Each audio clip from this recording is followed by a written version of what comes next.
Welcome to another amazing episode of Raising Private Money. I'm Jay Conner, your host, also known as the Private Money Authority. And it's on this podcast that we talk about how to raise private money for your real estate deals without ever having to ask for money. That's right. You are already approved. There's no applications. There's no credit scores. And you never have to ask to get money. That's what we're going to talk about. Well, my guest today here on the show, amazing individuals. I've known this dynamic duo couple for, I think now at least 4 years. I'll get them to correct me if I'm wrong.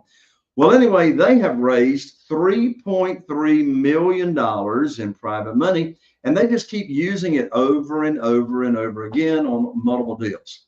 Well, this husband and wife team, they are known as the property-peddling power couple behind the name of their company, which is called Salt and Light Property Solutions. Salt and Light Property Solutions. Obviously, you already know that they are Christians with the name like that for their company. Well, they hail from the vibrant streets of New Orleans, Louisiana, and this real estate dream team traded all that city buzz and loud noises for the serenity of Southwest Mississippi, where they now reside and live on 60 acres in a log cabin with their 4 kids and a small army of pets. Now, in their quest to conquer the real estate world, this husband and wife team have become the proud parents of over 50 deals, managing a whopping 40 doors, 22 storage units. They are accredited investors,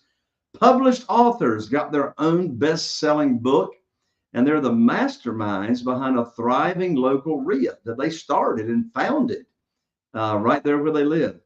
Well, this power couple, they're taking southern Mississippi and Louisiana by storm, and they've got their eyes set on expanding all along the Gulf Coast. Now, they're not just busy crunching numbers. In addition to that, you'll find them camping in the great outdoors, passionately serving their church, and unleashing their competitive spirit in combat sports. But the fun doesn't stop there. Did you know the husband of this team knows how to speak like a Tuscan sand raider, while his wife loves skulls for some weird and kind of creepy reason? That is weird. Well, their company, Salt and Light, it's where business meets a symphony of laughter and extraordinary adventures. Look, we're going to dive deep into this couple. We're going to learn how they've raised millions and millions of dollars in private money, how they've gone about it without ever asking anybody for money. In just a moment, you're going to meet Eric, also known as Banjo, and his wonderful wife, Erica Camardelle, right after this. If you're a real estate investor and are wondering how to raise and leverage private money to make more profit on every deal, then you're in the right place.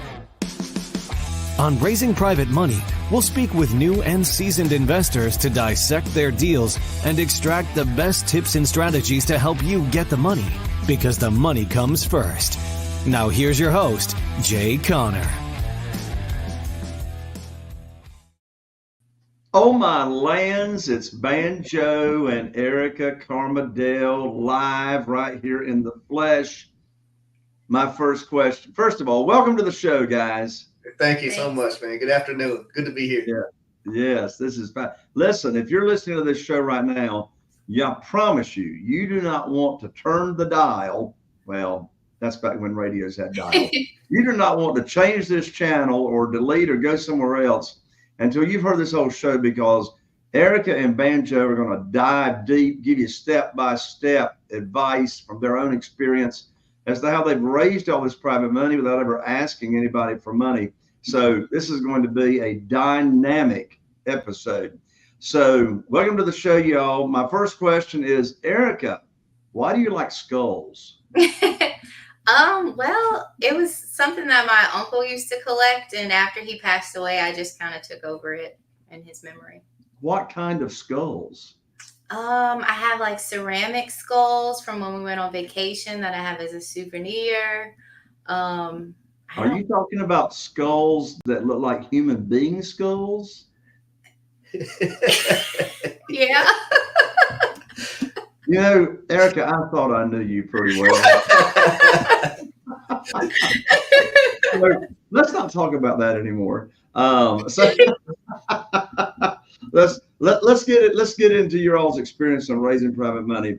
So first of all, what attracted you all to real estate and investing back when? What year did you all start, and what attracted you?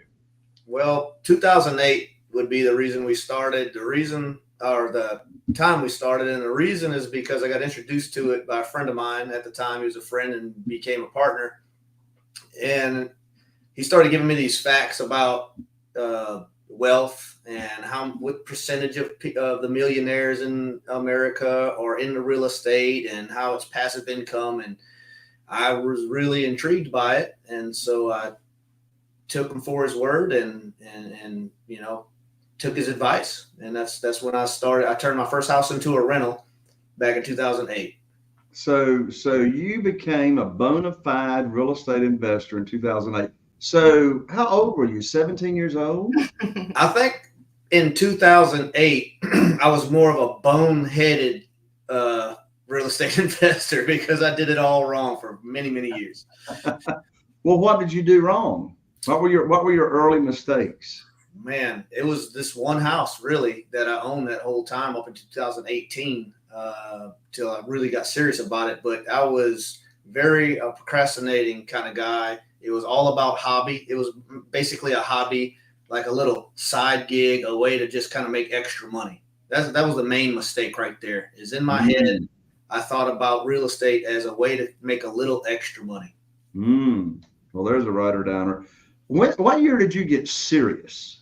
2018 is when I got really serious. All right. What's the definition of getting serious? Investing in some teaching and training and creating a vision and a goal, not like I do now. Don't get me wrong. 2018, I didn't know anything about visions or goals, but at the time, I had an idea that I want to leave my 9-to-5, become a real estate entrepreneur. One day, I'm going to own several units and create this passive income and work for myself.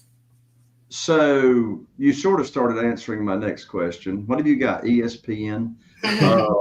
So my next question was going to be, so when you got serious, you started getting educated, you're investing money on your real estate investing education. What was your initial vision when you really got serious? I heard you say part of it was, retire from the day job, 9-to-5, to where you wouldn't have shackles around you for that. What other parts of your vision did you have when you started out?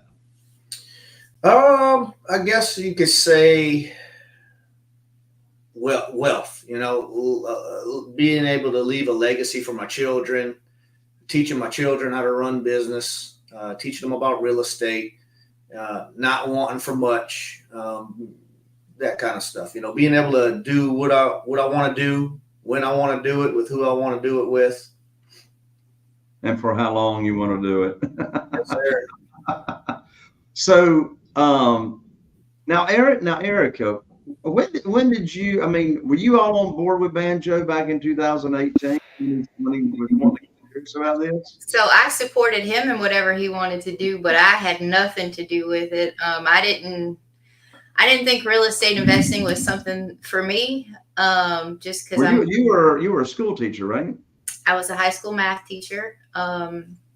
And so I supported him, but it wasn't until about 2020 when I came on board and we really started getting serious and making this a business. Okay, I got you. If you can put two and two together, just go figure when we actually started being successful. So when she came aboard. Well, I could have told you that, right? It's like, well, when you started out, what were some of the biggest challenges you faced in those early years? Now, when I say early years, I'm talking about starting out in 2018. That list might be pretty long, but anyway, what were some of the biggest challenges? And then how did you overcome those challenges? So in 18, one of our biggest challenges, I would say, was cash. We needed cash we were doing a lot of creative deals from 2018 to 2020. And what do you mean by creative? What do you mean by creative deals? When we called people and they wanted cash, we weren't doing that. You were offering to buy it like on terms, correct, subject to the existing note, seller financing, etc. Yes, and the majority of those folks wanted a pretty decent down payment.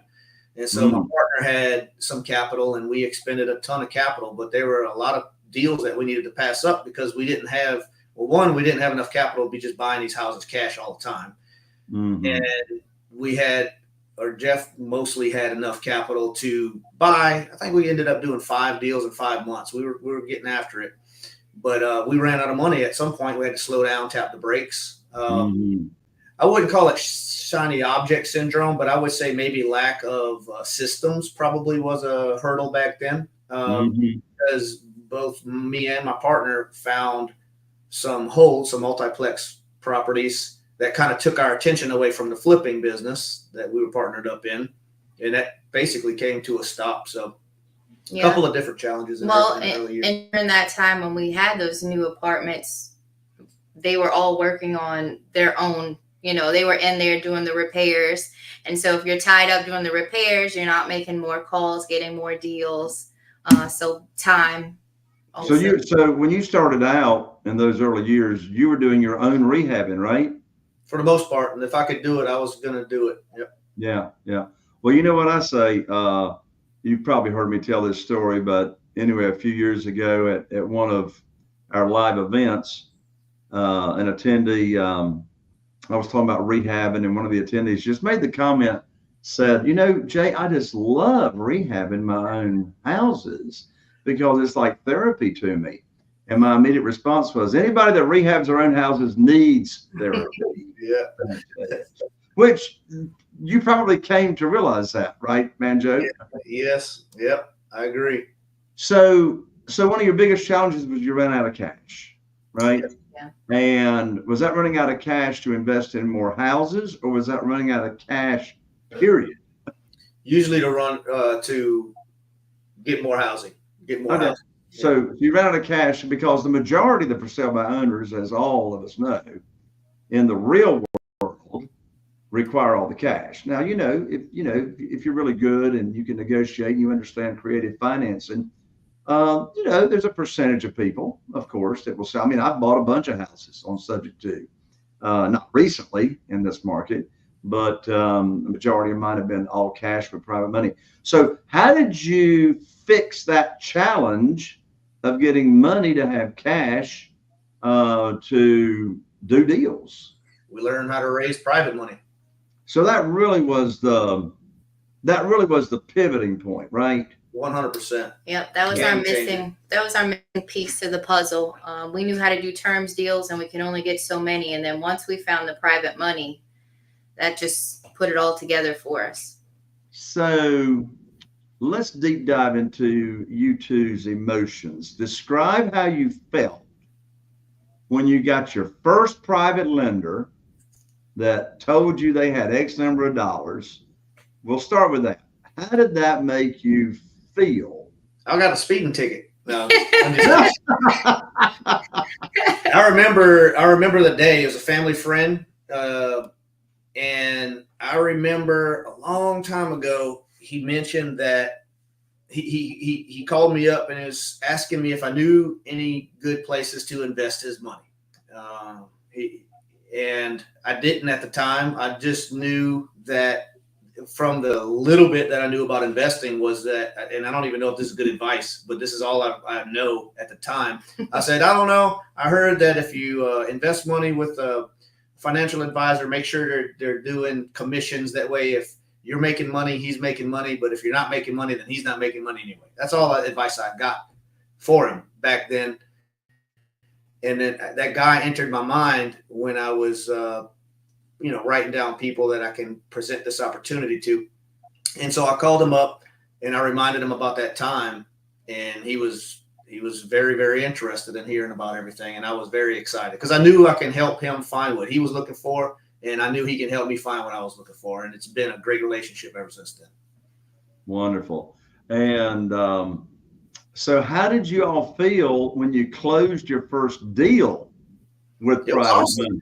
It was awesome. When I got my first check, it's kind of nuts. Now, if I go buy a property and I have to like bring money to closing, that's weird to me. I don't like that feeling. We usually get a check at closing when we buy a property, right? Yeah. Yes. I also remember when we first got our private money, we were like, oh, wow. Like it was burning a hole in our pocket. We felt so much pressure to go find that first deal because it wasn't our money to spend. It was that added motivation to go get those deals. Yeah. Very big obligation to provide the high rates of return that you're telling your private lenders you're going to provide for them when you get that first private lender. And let's say in our case, it's a 200,000. Well, it was 400,000 at first. That's, in our market, that's a lot of money. Our after repaired values on our houses are range around 200, for a first time home buyer, 150 to 200. So it puts the pressure on you to do what you say you're going to do. And you tell somebody you're going to give high rates of return, you got to go hurt and find them deals and get it going. Now, you mentioned something a moment ago that I don't want our listeners to miss. You said you typically pick up a big check when you buy a property. That's correct. And take none of your own money to the closing table.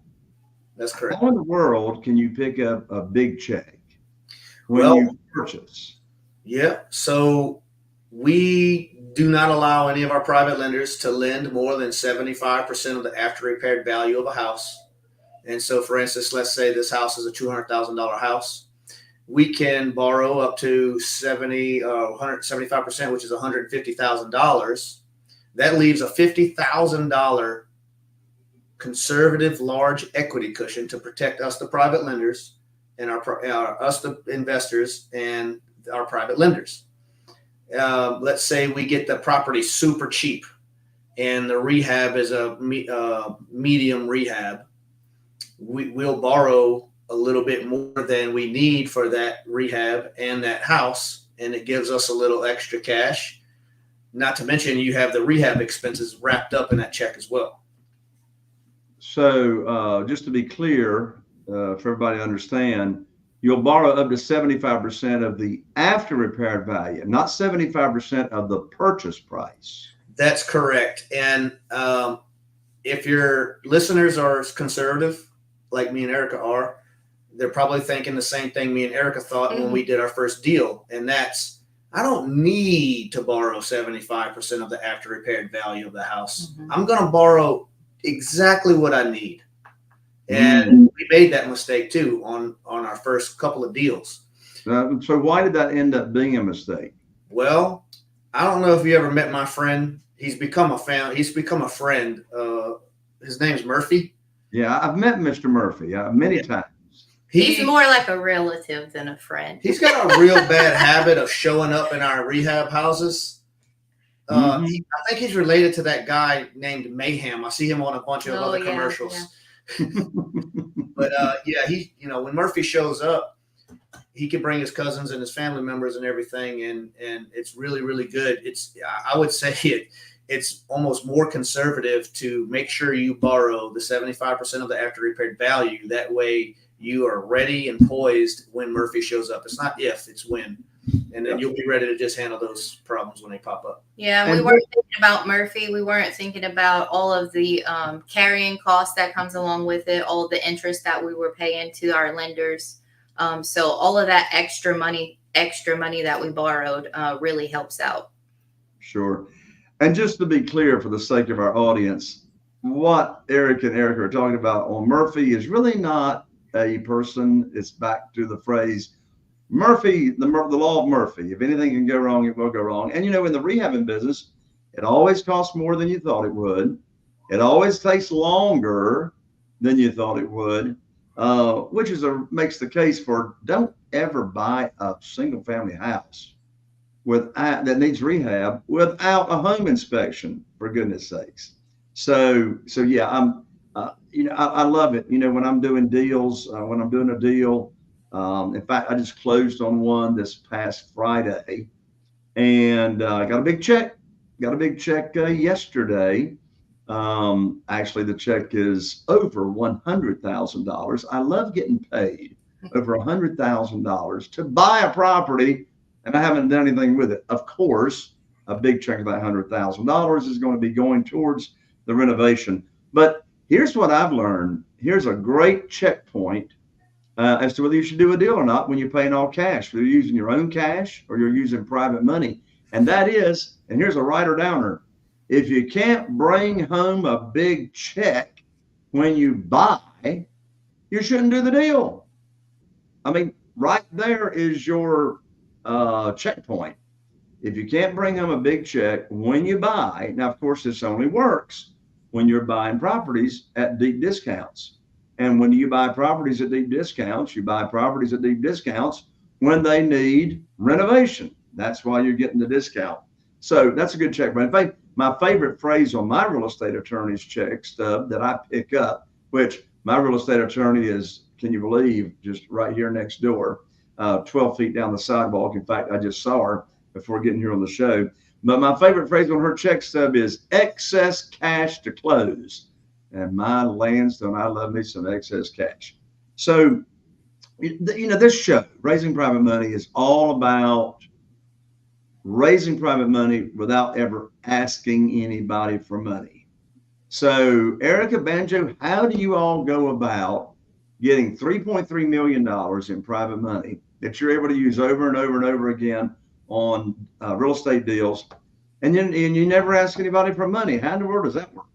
We had to flip our mindset. We're all conditioned when we need capital, especially for houses. We have to go to the bank and beg them, please, and submit all this paperwork and your red tape all over the place, and you're constantly in this state of please, please, please, Mr. Banker, can I please have some funds so I can buy this house?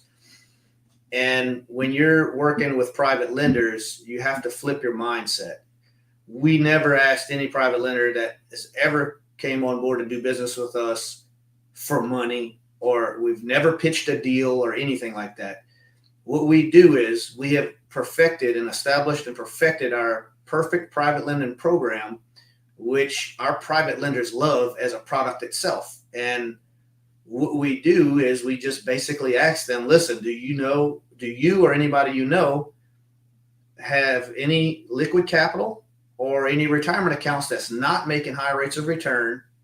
And the key words are safely and securely. Not only just safe and secure, but secure by an actual piece of real estate. And if they say, yes, I do know somebody or something like that, then that's when we go and explain a little bit about what we do and see if they're interested in and hear more about it. And so what we're doing, we're not asking them for money or pitching any deals or anything. We're basically helping them to understand that there's better ways to invest their money. A lot of these private lenders I'm dealing with, they're not only not making money, they're losing money in the stock market, losing money with their retirement accounts. And so we come along and present our private lending program, and it's an excellent opportunity for them to make a whole lot more money than they're already making.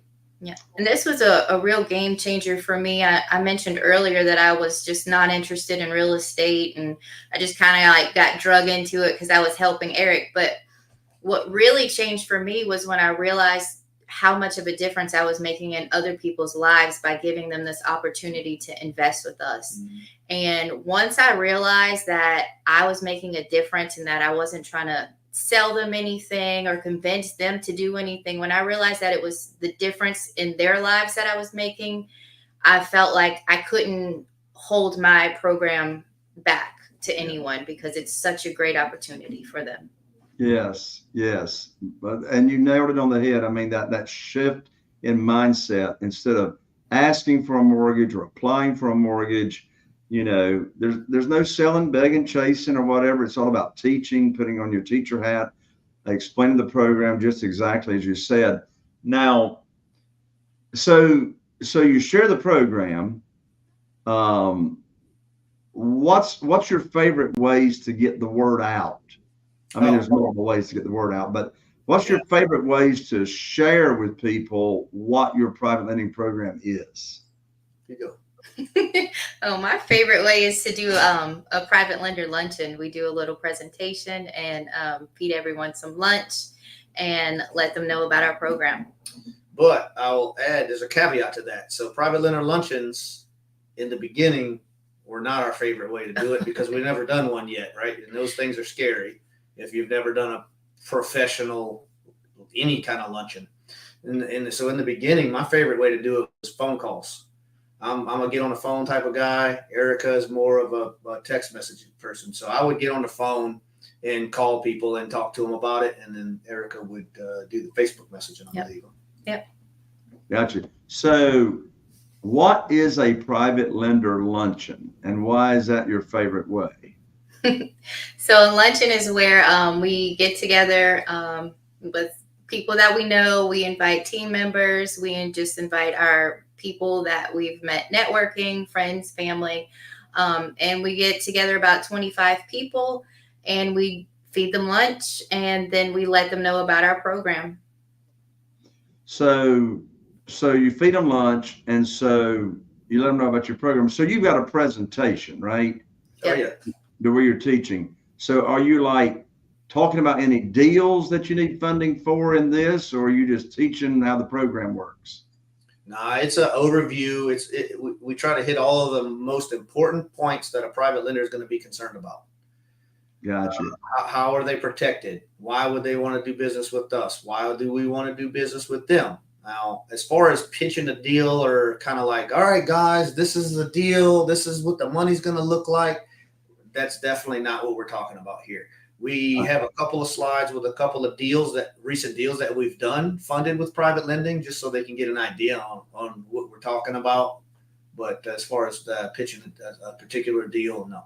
Okay. So I heard you say a few minutes ago that you don't ask for money. And so if you don't ask for money and you do a private lender luncheon, how many private lender luncheons have you done? We're up to 12 now. 12 private lender luncheons, for goodness sakes. Well, that triggers another question. Those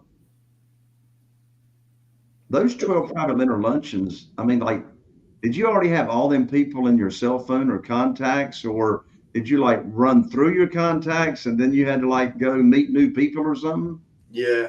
So that's the beauty of this business and getting a mentor, obviously. Like, we're part of your mastermind. It helps tremendously.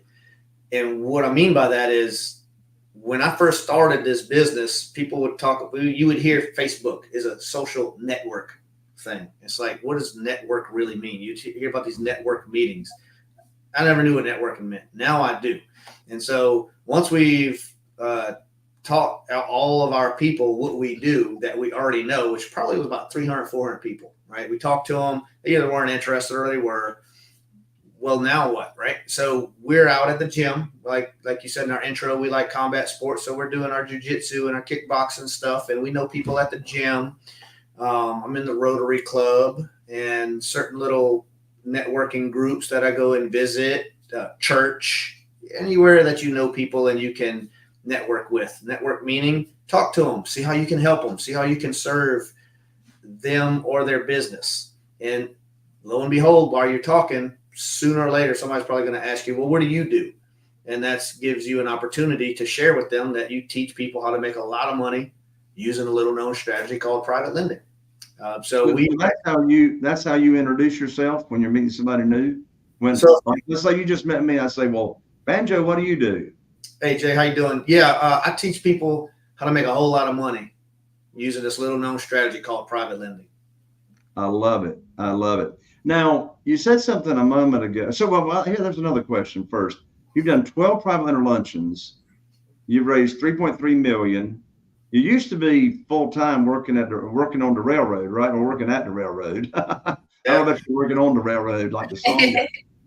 But so when you started raising private money, how soon were you able to retire from your day job and go completely full-time real estate entrepreneur? About 7 months. 7 months. There's another reason to learn all about private money. So you did those 12 private lender luncheons. I'm curious to know, maybe you know, maybe you don't know. How many of those people that have been to 12 private lender luncheons had ever heard about private money or private lending? I don't know that for sure, but if I had to guess, I'm going to say 90 to 95% probably have never heard of private lender luncheon, and it might be higher than that. Yeah. The reason I'm curious is my wife, Carol Joy, and I, we've got 47 private lenders, and not one of them had ever heard of private money or private lending. And of course, we don't have time in this show to talk about self-directed IRAs, but they had never heard of self-directed IRAs and how they can take a current retirement fund and move it over to a self-directed IRA company and then loan their retirement funds out for high rates of return. None of them had heard of that strategy. In fact, not one of my 47 private lenders even knows what an accredited investor is, right? So, in this world of private money, they, we just got a comment, Martell, first time listening, but I like the topic. Welcome to the show, Martell. But anyway, they never heard of private lending, which means that's why you need to have your teacher hat on. Now, Banjo, you said something a few minutes ago I don't want our listening audience to miss. And that is, you said, I never ask for money. So they're at the private lender luncheon. How in the world do you get people to tell you they want to invest and how much they've got to invest and how much they want to start with without you asking? Yeah. So before they even come to the private lender luncheon, the majority of those attendees have heard about our private lender luncheon. Some of them have even heard all the details of it, but most of the people have at least heard of our private lender luncheon and are interested in learning more. So I know that that majority are interested in it. At the very least, they're interested. A handful, maybe a few, they're coming for support. They, or just because they're friends of the family and they know a little bit about private lending, but they're mostly coming for Erica's white chocolate bread pudding. And when we are done with the private lender luncheon, I simply say, thank you guys for coming. I hope you enjoyed yourself. And at the very least, learned a little bit that you didn't know before you came here. And at the very least, enjoy the food. Hope you like the venue. Talk to you later. Erica hands out a little piece of paper, and it's basically information, not an information, but I guess an interest. It gauges their interest, and it has 3 check marks. So I'm either interested, yeah, all in, let's go right now. Maybe I'm interested in the future, or I'm just not interested at all. So whether they fill that piece of paper out or not, that's up to them. But the way I find out if they're interested or not is I just call them up. I give them a call after. I give them a day to think about it, let them sleep on it, call them the next day. And the funny thing about it is I never ask anybody if they want to pledge anything toward our private lender program. I don't ask them if they're interested. I don't even mention the sheet that they filled out. I just ask them 3 questions usually. I'm wanting to know, can we get better at what we're doing during this private lender luncheon as far as the food is concerned, the venue, and the actual presentation as far as delivery and the information that they received. Mm-hmm. And the cool part about it is that I don't have to ask them because they volunteer that information anyway. As soon as I start talking to them, they're going to talk to you about their interest, whether they're not interested. And a lot of times they'll tell you why they're not interested, and maybe they're good, so that's how we do it. So you just follow up with them right after the luncheon, ask them 3 questions to give you feedback on how was the presentation, how was the food, how can we improve? And then without you even asking if they're interested, they're going to tell you automatically, right? Well, if you think about it, it's a mindset switch again. And it's hard to figure because private lending is so awesome for us in our business. It's hard to figure that you offering a private lending program to an individual is just as awesome as a blessing as a private lender is to your company. Mm-hmm. But it truly is. I mean, you take somebody who's worked hard all of their life, they're finally retired or nearing retirement, they're worried about all this stuff going on in the market, but you come along and offer them a nice, predictable, steady, high rate of return, and they know you. It's a beautiful thing. It's a beautiful marriage. It certainly is. Now, You said you never ask anybody for money. You just explained how they tell you how much they've got. If they want to start, they bring that up on their own in the follow-up. Now, so let's say you've got a private lender. They've told you they want to start with, $150,000 or whatever. And now you got a deal for them to fund. How do you get them to fund your deal without pitching? Because you said earlier, you said, I never pitch a deal, never pitch a deal. So how do you get your deal funded? I mean, they told you how much they want to invest, Right. But how do you get the deal funded without pitching the deal? The good news phone call, Jay. It's the good news. Well, what in the world is the good news phone call? Well, if one of my private lenders are excited enough to enter into our private lender program and they pledge $150,000, the last thing they're expecting me to do is call them up and try to pitch them a deal. They already have revealed that they would love to do business with us. So I just call up with some good news and say, hey man, I got some great news. Found us a deal. This is the summary of the deal. I give them a couple of little details of the deal and move forward. And, so that's it. Do you ask them if they want to do the deal? Oh no, I know they want to do the deal. They already told me that when they placed the money. Okay. So you call them up, you tell them a little bit about the deal. So if you don't ask them, what do you do? What do you do? Do you give them instructions on is the real estate attorney going to email them wiring instructions or it's like you're not asking them, you're just like telling them what's going to happen, right? Yeah. Hey, good news, Jay. Got a deal for us, man. At $150,000 you wanting to put to work, I found a deal that I can put it right to work. And of course, you're not gonna bring a deal for them to fund unless it matches the criteria of the private lending program that you already taught them about, right? 100%. Yep. And so it sounds like it's very important to separate conversations between teaching the program and then having a deal for them to do and to fund the deal, right? Absolutely. So what was yours and Erica's process for learning about private money? So private money was introduced to me in 2018. I learned about it from this guy. His name is Jay Connor. I was attending a live event, and you spoke. I think it was a whole day about private lending and flipping and all that stuff. Now, I was at an event that was teaching about creative finance and buying properties very creatively, which, by the way, was like drinking water through a fire hose. The first time I ever heard anything about that, any of that stuff. But something intrigued me about your business model and the way you run your business. Fast forward a couple of years, Erica joins in, and I'm saying, hey, babe, there's this guy. I seen him a couple of years ago. In fact, I seen you again, and I think in New Orleans, and it just confirmed that the business model that you presented, I really just, I don't know, I clicked with it. I love it. And so I said, let's go CJ.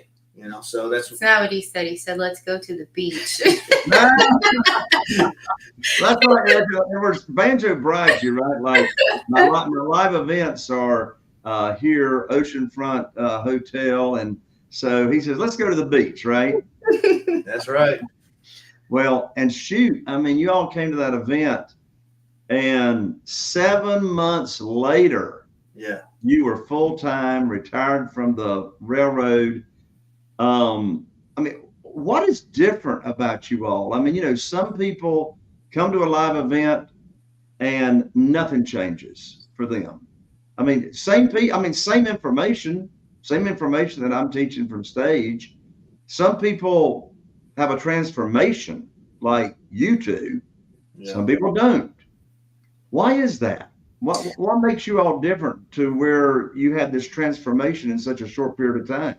I mean, looking back at it, I can explain it probably better because I've learned so much since I've entered into your world, this world of private money and flipping and joined your mastermind and all that good stuff. But if you think about the 13 principles of Think and Grow Rich, one of the principles is decision making. Specialized knowledge is another one. And the fact that we were gaining this specialized knowledge, I knew from what I seen that this model will work. It's confirmed, a third confirmation that this is good. And at this point, I've got a multiplex property. I've got some storage units. I've probably flipped about 10 or so houses creatively. And so I got enough real estate experience to know that this is going to work. And then it was decision time. So Erica and I really made a decision to join your mastermind. Again, another principle of Think and Grow Rich. The book is called Think and Grow Rich. So go read it if you haven't read it already.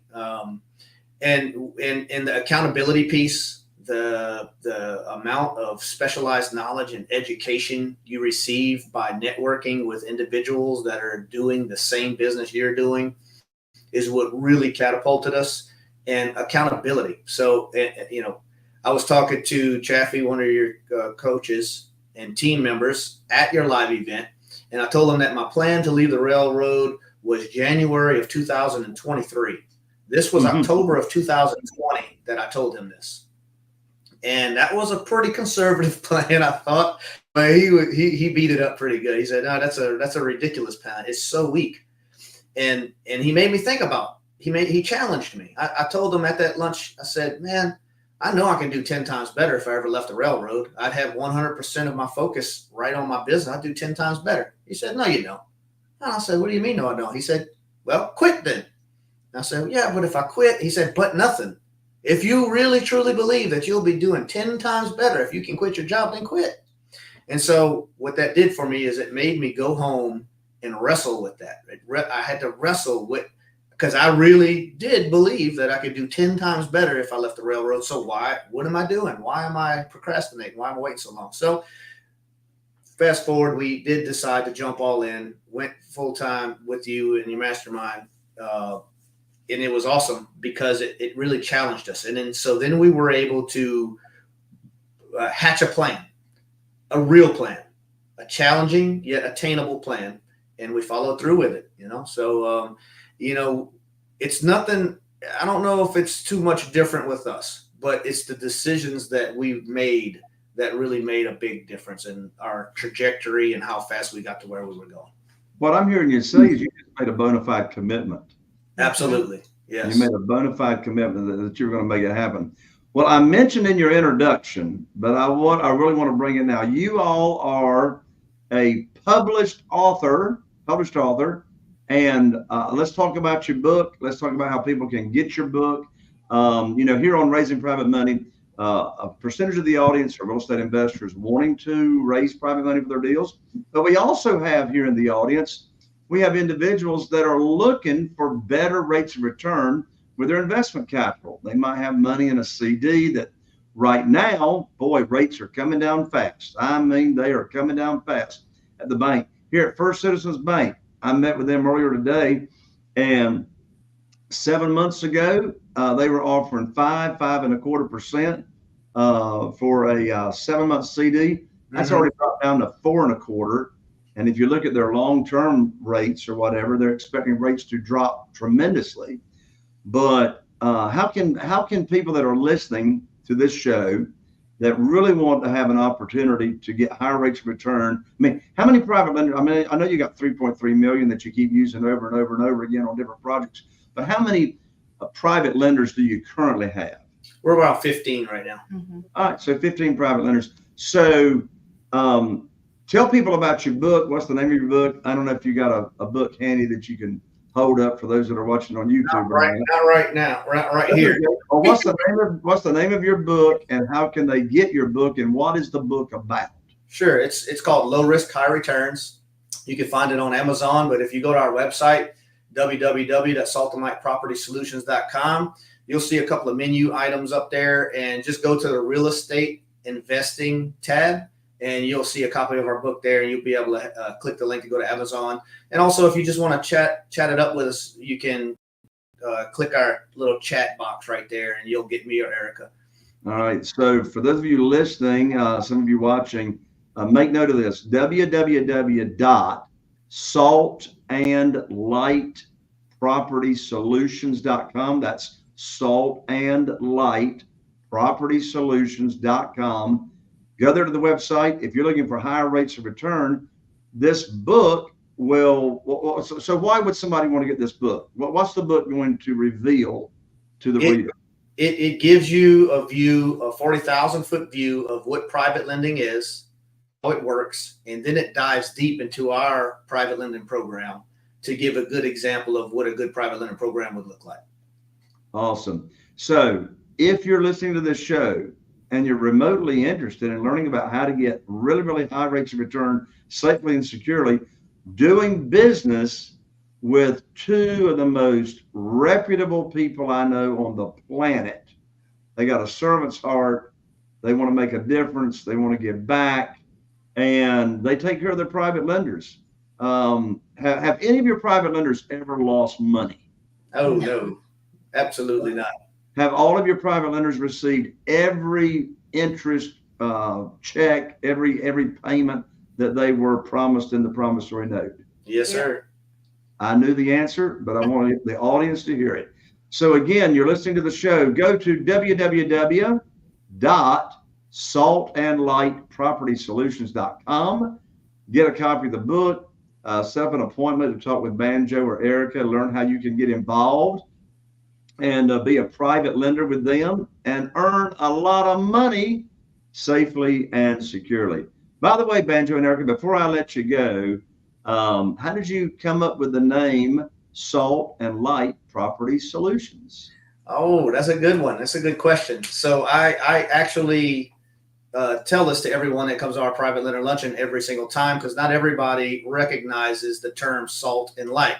In fact, a lot of people say salt and pepper, salt, light, all kind of different things, but it's actually a biblical term. It comes from Matthew chapter 5, 13 through 16. I can't quote it all the way, word for word, but basically God is telling us, or Jesus is telling us, that nobody's going to grab a light and put it under a basket or hide it, right? In the city that's set on a hill, everybody's going to be able to see it. And salt, if it becomes tasteless, it's just kind of useless. People can just trample on it. And we're called as Christians to be the salt and light of the world and let our good deeds be known before God and the world. So honestly, when I named our business Salt and Light Property Solutions, I passed it by my pastor first because I didn't want to do anything that wasn't glorifying God by any means. I wanted to glorify God through it. But honestly, what it helps do is keeps us accountable. It holds us accountable with our business dealings too. I love the name of your company. Thanks. And I love that you two are not putting your light underneath a bushel basket, and you're letting your light shine every single day. Erica, I'll let you go first on any final comments, and then Banjo, I'll let you do your final comments, and we will call this show a wrap. I just want to thank you for letting us come on this podcast and letting everybody know about our program, and hopefully they learned something today. Yep. I love it. And it's good to see you, brother. Always appreciate the invite. It was fun. Like I was saying, like I tell my people at the private lender luncheon, hope these listeners at least got a little bit of nugget, something to help them out in their life. And by all means, if they ever need anything from us, free to reach out. And thank you again, Jay.